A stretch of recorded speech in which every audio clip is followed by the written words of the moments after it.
नमस्कार।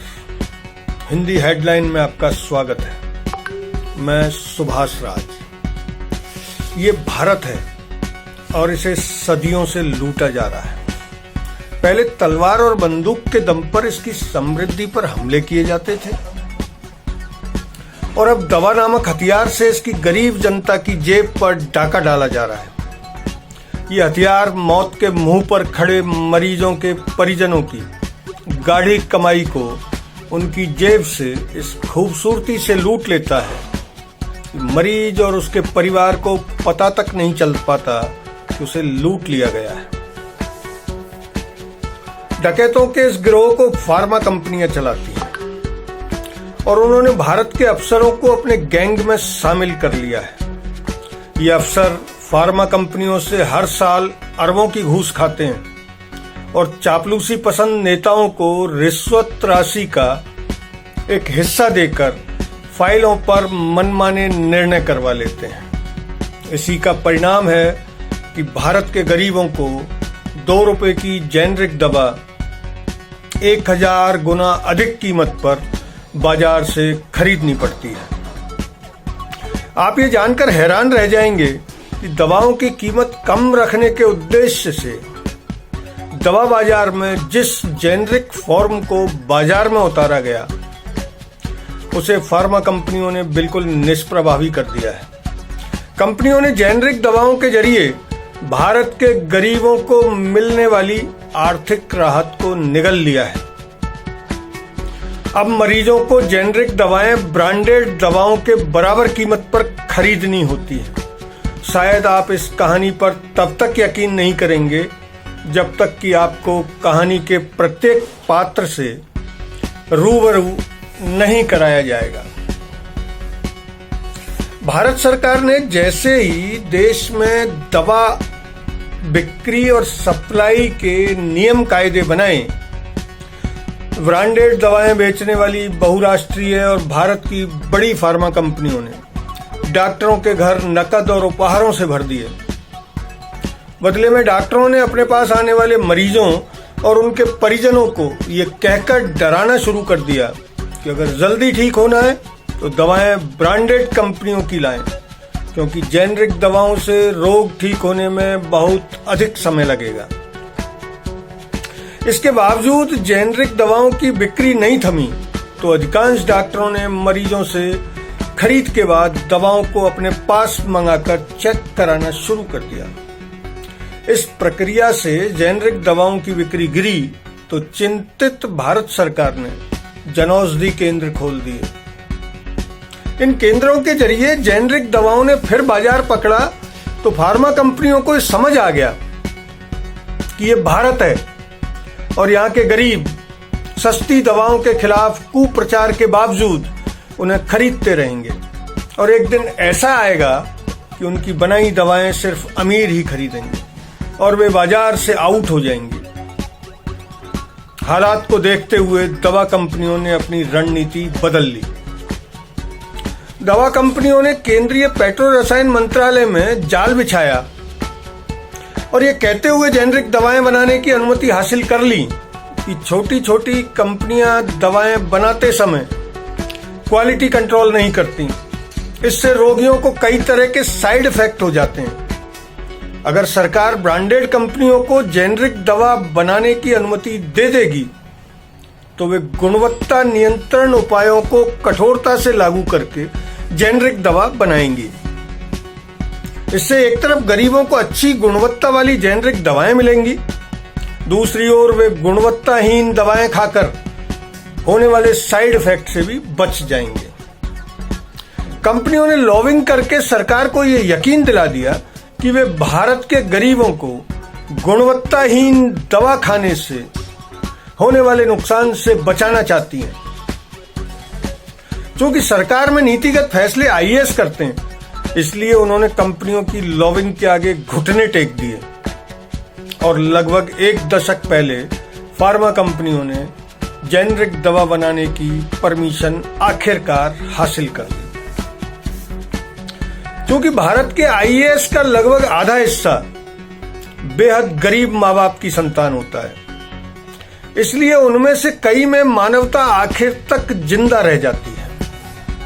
ऐसे ही आईएएस अधिकारियों ने फार्मा कंपनियों को जेनरिक दवा बनाने की इजाजत देते समय ब्रांडेड कंपनियों पर कई तरह के प्रतिबंध भी लगवा दिए। इन प्रतिबंधों में पहला था कि फार्मा कंपनियां ब्रांडेड नाम से मिलते जुलते नाम वाली जेनरिक दवाएं नहीं बनाएंगी। अधिकतम विक्रय मूल्य भी ब्रांडेड दवा के बराबर रखने से कंपनियों को रोक दिया गया।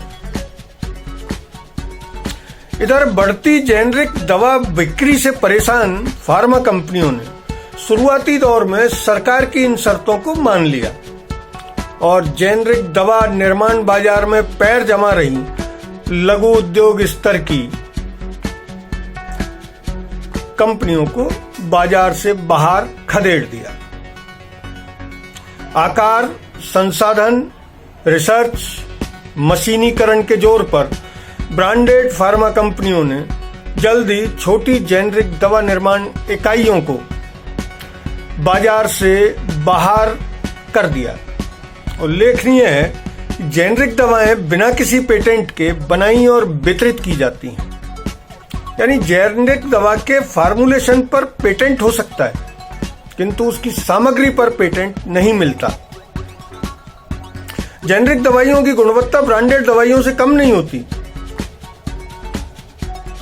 उनकी डोज, साइड इफेक्ट, सामग्री आदि सभी ब्रांडेड दवाओं के समान होती है।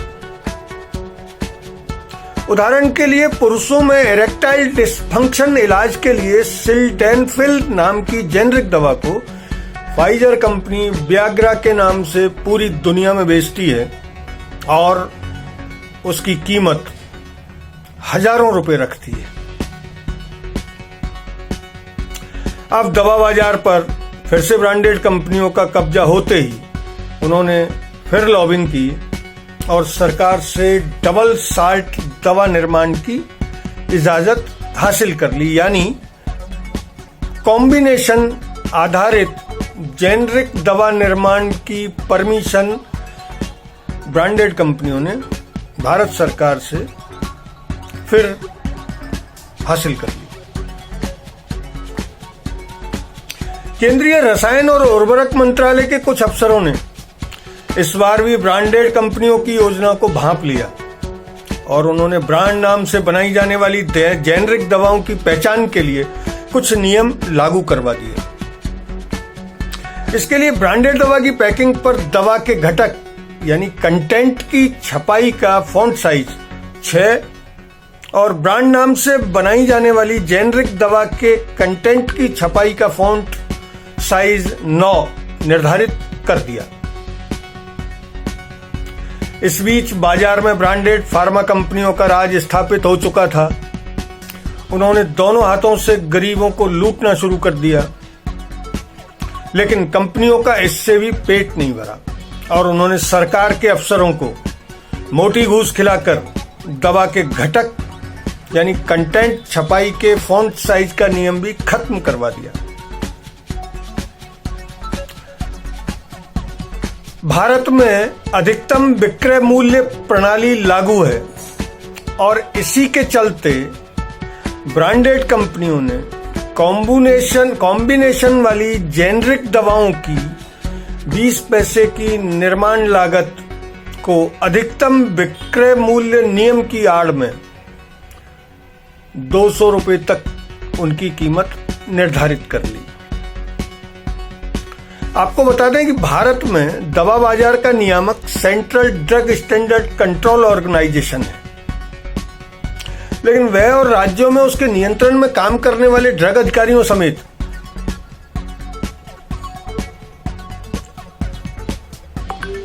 कोई भी अधिकारी ये बताने में सक्षम नहीं है कि जेनरिक और ब्रांडेड दवाओं की पहचान कैसे की जाए। यानी जेनरिक और ब्रांडेड दवा किसी के भी सामने रखने पर वो ये नहीं बता सकता कि कौन सी दवा जेनरिक है और कौन सी दवा ब्रांडेड है। इसका नतीजा पूरे भारत में जेनरिक दवाएं अब ब्रांडेड नाम से 1000 गुना तक अधिक कीमत पर बिक रही है और अमीर से लेकर गरीब तक को फार्मा कंपनियां एक समान लूट रही हैं।